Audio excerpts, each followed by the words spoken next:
Welcome to Knife Delights. This is Big Brother, just showing Mr. Knife Delights just some of the antique stories finds that I had.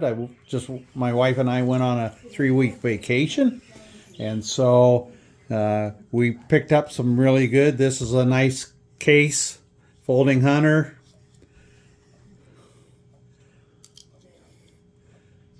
That I found. Also in the same style with the sheath. I got a Schrade. Uncle Henry. And you got the box for it. And the box, and it looks like it's never been used. The sheath has never been on a belt or anything. Paperwork's in there, and It's called the Uncle Henry Bear Paw. The Ultimate Lockback. Wow, this is fantastic to be able to find it with the paperwork and everything. yeah. There's even one other little piece in there. Certificate. Fantastic find. Yeah. Found a case sodbuster here. Just a really nice knife.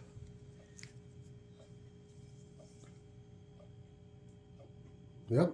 And you got it marked down here. That was from what, 2010, somewhere in there. Yeah, from the 2019.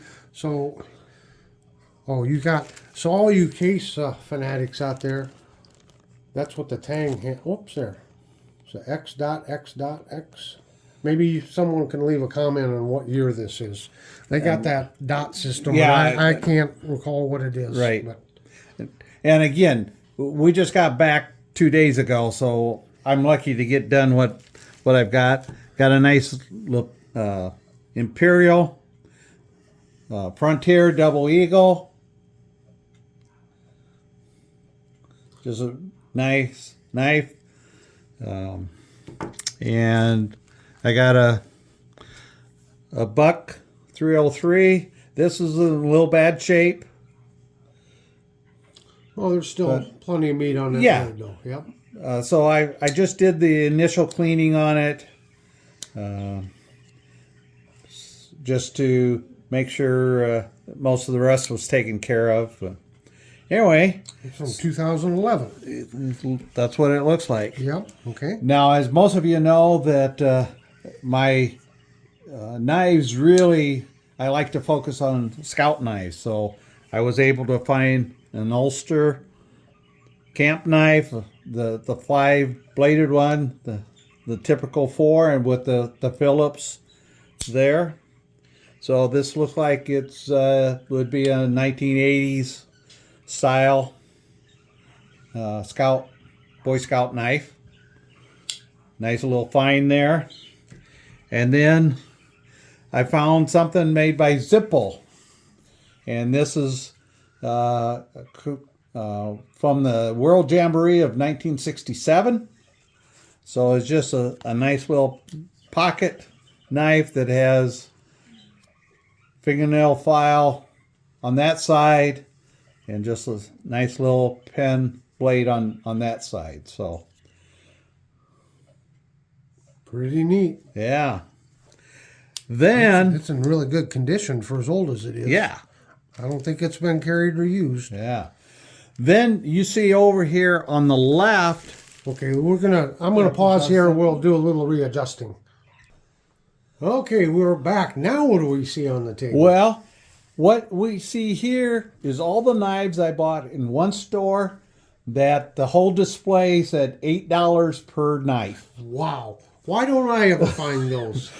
So when I walked out with 16 knives, don't tell my wife. No, I won't. Your secret is safe with me. So I know all about, having to keep knife purchases secret. Yeah. Oh, what was that, honey?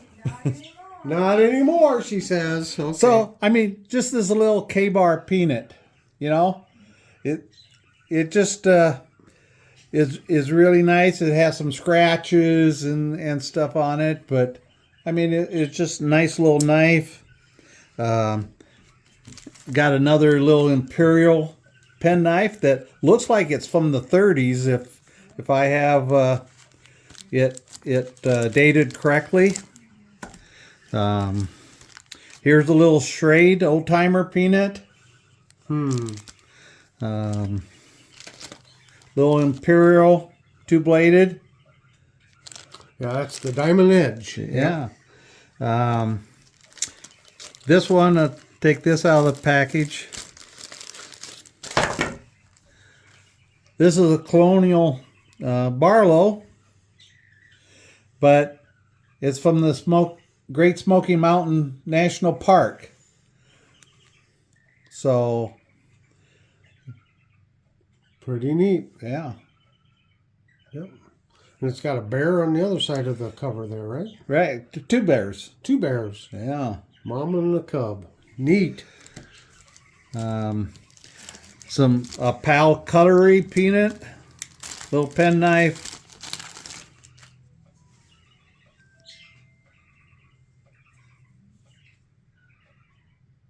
Yeah. Pal Cutlery. So I just had a lot of fun here.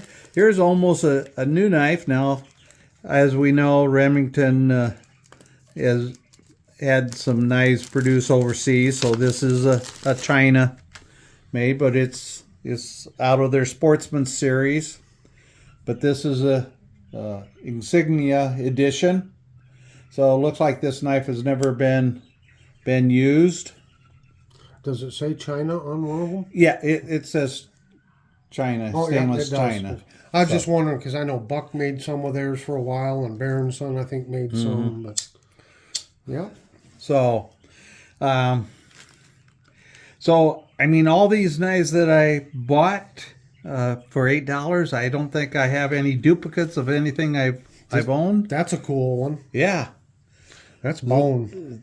the little Scout knife. Now, this is the one. So this has been repaired a little bit. The cover there, so that's why it was in the $8 bin.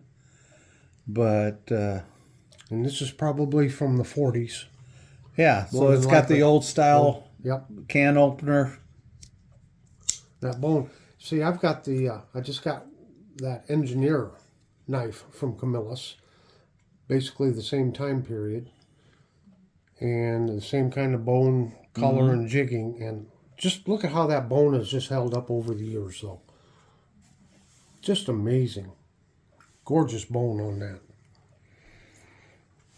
Oh, one of my favorites. Why don't we look at that one over there real quick?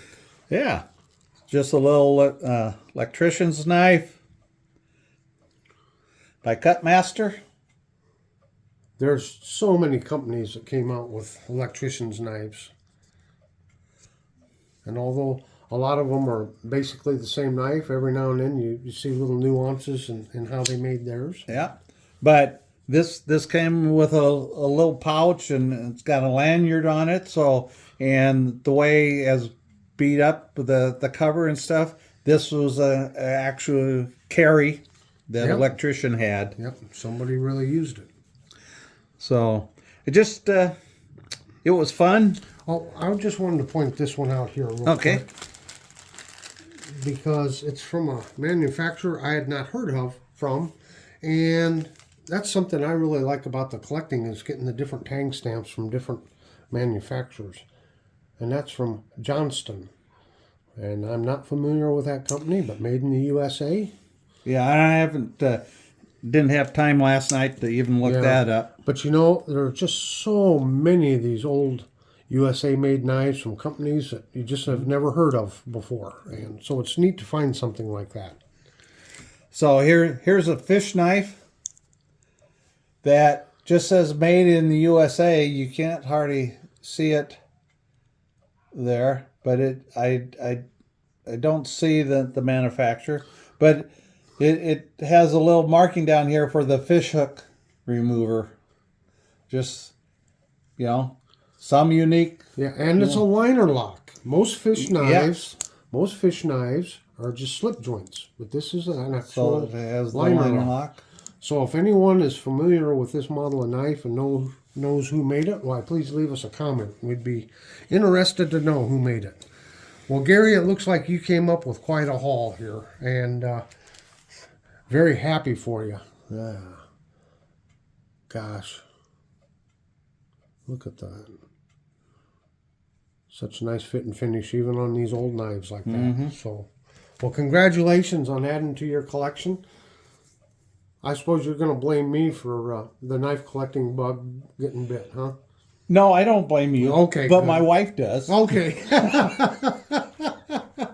When it bites hard. But I was fortunate because we found a puzzle warehouse. Oh, okay. So even Steven. Even Stephen. There Yeah. you go. There you go. So, well, thank you so much for showing all this to us here today.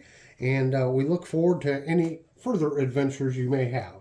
And may everybody have a delightful day. Thank you much. You bet.